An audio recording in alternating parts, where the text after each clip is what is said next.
வணக்கம் நேயர்களே, துலாம் ராசிக்குரிய வார ராசி பலன் 11/11/2025 முதல் 17/11/2025 வரை.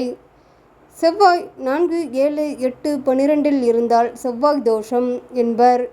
வாக்கில் கனிவும் பொருளாதார சுபிட்சமும் உண்டு. ஊக்கமும் குதூகலமும் உண்டாகும். உடன் பிறந்தவர்களால் அனுகூலம் ஏற்படும். கட்டுமானம் பராமரிப்பில் மெத்தனம் இருக்கக்கூடாது. படிப்பில் கவனமின்மை இருத்தல் கூடாது.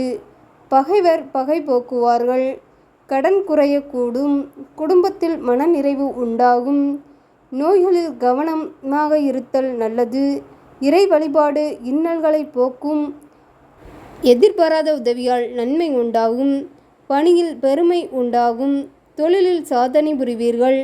பங்குகள் முதலீடுகள் உற்சாகம் தரும் வகையில் முன்னேறி இருக்கும். பதவியில் பிரிவு தேவை. பயணம் பொறுப்பு வேண்டும். சுப செலவுகள் வரும். உங்களின் அதிர்ஷ்ட எண் 7. எழுத்து டி. ஜே. நிறம் அஜந்தா. தேவதை நாகாத்தம்மன்.